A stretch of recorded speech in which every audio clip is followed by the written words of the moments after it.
Hi dears, welcome to Next Level School.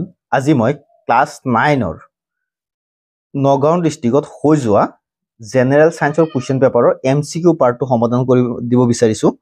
অৰ্থাৎ MCQ কিমানখিনি শুদ্ধ কৰিলা কিমানখিনি ভুল কৰিলা এইখিনি অন্তত চাই লোৱা কি কৰিছা তোমালোকে। কোৱেশ্চনটো যথেষ্ট ইজি আছিলে 9ৰ কাৰণে, 10ৰটো যথেষ্ট টান আহিছিলে, 9ৰটো যথেষ্ট ইজি। চোৱা প্ৰথম কোৱেশ্চনটো যদি আমি চাওঁ, তলৰ কোনটো পদাৰ্থ আণবিক আকৰ্ষণ বল সৰ্বাধিক, ইয়াত হ'ব শুদ্ধটো হ'ব গোটা পদাৰ্থ। ঠিক আছে, option C is the correct answer. Next যদি আমি নাম্বার 2 টো চাওঁ তেতিয়াহ'লে ইয়াত হ'ব তেল মিহলি পানী, option D is the correct answer. তাৰ পিছত কোৱেশ্চন নং 3 টো যদি আমি চাওঁ তেতিয়াহ'লে ইয়াত শুদ্ধটো হ'ব অপশন বি পাৰাব্ৰামিন। ঠিক আছে, তাৰ পিছত যদি আমি চাওঁ কোৱেশ্চনটো তোমালোকে পঢ়ি ল'ব পাৰা, মই কোৱেশ্চনটো ইমান পঢ়ি দিব বিচৰা নাই। তাৰ পিছত যদি আমি চাওঁ কোৱেশ্চন নং 4, কোৱেশ্চন নং 4 ৰ শুদ্ধটো হ'ব DNA and protein, option B is the correct answer. ঠিক আছে, ক্ৰমোজম গঠিত হয় ডিএনএ আৰু প্ৰোটিনৰ দ্বাৰা। নেক্সট যদি আমি চাওঁ কোৱেশ্চন নং 5, কোৱেশ্চন নং 5 টো যদি আমি চাওঁ তেতিয়াহ'লে ইয়াত এটা নিউমেৰিকেল উঠাই দিছে, ইয়াৰ শুদ্ধটো হ'ব অপশন ডি 60 কিলোমিটাৰ। ঠিক আছে, নেক্সট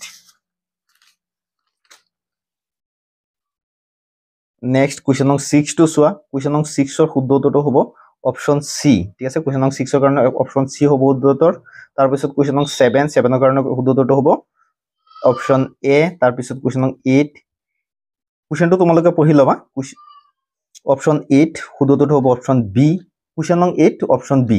ঠিক আছে, তাৰ পিছত যদি আমি চাওঁ কুৱেশ্চন নং 9, মহাকৰ্ণ বিচনী ধ্ৰুৱক জিৰ গৃহীত মান হ'ল 6.673 × 10⁻11 newton metre square KG to the power -2। ঠিক আছে, এইটো হ'ব শুদ্ধটো option D is the correct answer. Next আমি যদি চাওঁ কুৱেশ্চন নং 10, কুৱেশ্চন নং 10 ৰ কাৰণে শুদ্ধটো হ'ব অপশন ডি। ঠিক আছে, তাৰ পিছত যদি আমি চাওঁ কুৱেশ্চন নং 11, কুৱেশ্চন নং 11 ৰ শুদ্ধটো হ'ব option A is the correct answer. Next যদি আমি চাওঁ কুৱেশ্চন নং 12, কুৱেশ্চন নং 12 ৰ কাৰণে শুদ্ধটো হ'ব অপশন সি, কুৱেশ্চন নং 12 ৰ কাৰণে শুদ্ধটো অপশন সি। তাৰ পিছত কুৱেশ্চন নং 13 ৰ কাৰণে শুদ্ধটো হ'ব অপশন ডি। ঠিক আছে, নেক্সট যদি আমি চাওঁ কুৱেশ্চন নং 14 ৰ কাৰণে শুদ্ধটো হ'ব অপশন ডি। ঠিক আছে, তাৰ পিছত নেক্সট যদি মই চাওঁ কুৱেশ্চন নং 15 ৰ কাৰণে শুদ্ধটো হ'ব, তোমালোকে কুৱেশ্চনটো ভালকে পঢ়ি ল'বা, শুদ্ধটো হ'ব অপশন সি। ঠিক আছে, তাৰ পিছত যদি মই চাওঁ 16, কুৱেশ্চন নং 16 ৰ কাৰণে শুদ্ধটো হ'ব অপশন এ। ঠিক আছে, কুৱেশ্চন নং 16 ৰ কাৰণে শুদ্ধটো হ'ব অপশন এ। তাৰ পিছত নেক্সট কুৱেশ্চন নং 17, কুৱেশ্চন নং 17 ৰ কাৰণে শুদ্ধটো হ'ব অপশন এ। ঠিক আছে, তাৰ পিছত যদি মই চাওঁ কুৱেশ্চন নং 18, কুৱেশ্চন নং 18 ৰ কাৰণে শুদ্ধটো হ'ব অপশন এ। তাৰ পিছত কুৱেশ্চন নং 19 ৰ কাৰণে হ'ব শুদ্ধটো অপশন সি। তাৰ পিছত কুৱেশ্চন নং 20 ৰ কাৰণে শুদ্ধটো হ'ব অপশন ডি।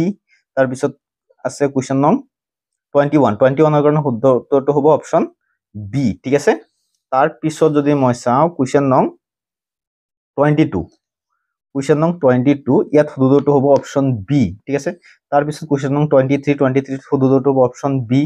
তাৰ পিছত কুৱেশ্চন নং 24 শুদ্ধটো হ'ব অপশন এ। তাৰ পিছত কুৱেশ্চন নং 25 ৰ কাৰণে শুদ্ধটো হ'ব টুৱাইচ আৰ, অপশন সি। ঠিক আছে, তাৰ পিছত যদি মই চাওঁ কুৱেশ্চন নং 26 মিলাব দিছে, তোমালোকে মিলাই চাবা এছআই একক আৰু ইয়াত বলৰ এছআই একক দিছে, এক্সেলাৰেশ্যন ত্বৰণ বেগ বৰবেগ, ইয়াৰ একক কেইটা মিলাই তাৰ পিছত ইয়াত শুদ্ধটো লিখিব লাগে, ইয়াত শুদ্ধটো হ'ব অপশন এ। ঠিক আছে, তাৰ পিছত যদি মই চাওঁ কুৱেশ্চন নং 27, কুৱেশ্চন নং 27 ৰ কাৰণে শুদ্ধটো হ'ব অপশন বি। ঠিক আছে, নেক্সট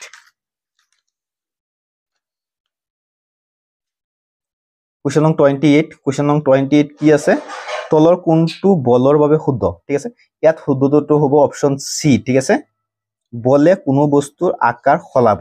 ঠিক আছে, ইয়াত শুদ্ধটো হ'ব অপশন সি। তাৰ পিছত কুৱেশ্চন নং 29 ৰ কাৰণে শুদ্ধটো হ'ব মাধ্যাকৰ্ষণ শক্তি, option A is the correct answer. তাৰ পিছত যদি আমি চাওঁ কুৱেশ্চন নং 30, কুৱেশ্চন নং 30 ৰ কাৰণে শুদ্ধটো হ'ব অপশন লৈ আহি যোৱা, option A is the correct answer.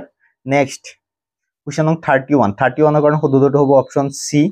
তাৰ পিছত কুৱেশ্চন নং 32 ৰ কাৰণে শুদ্ধটো হ'ব option A 9.8 metre per second square.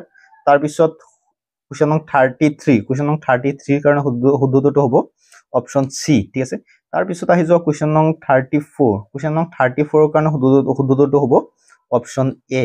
ঠিক আছে, নেক্সট 35, কুৱেশ্চন নং 35, কুৱেশ্চন নং 35 ৰ কাৰণে শুদ্ধটো হ'ব অপশন সি ৱাটাৰ।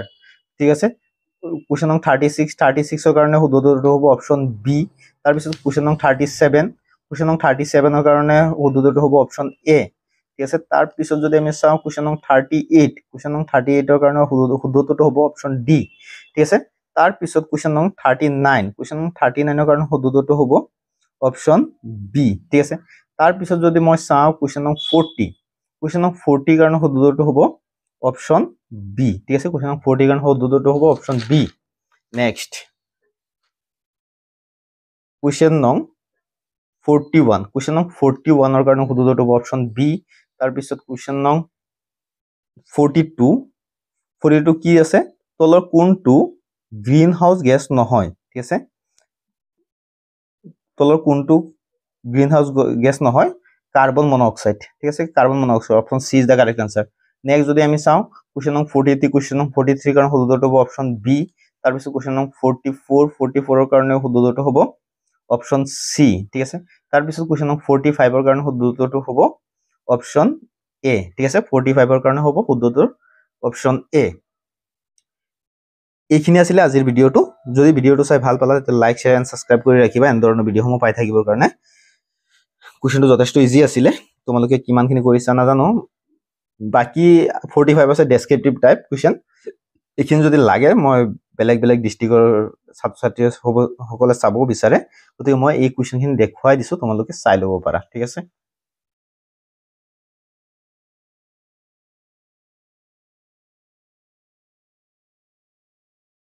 হল তাৰ পিছত নেক্সট আছে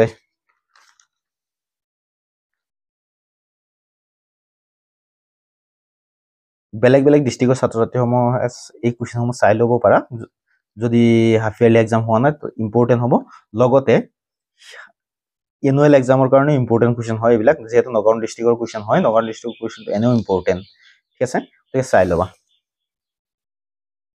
এইখিনি আছিলে আজিৰ ভিডিওটো আৰু ইয়াতে কুৱেশ্যনটো পেপাৰখন শেষ ঠিক আছে থেংক ইউ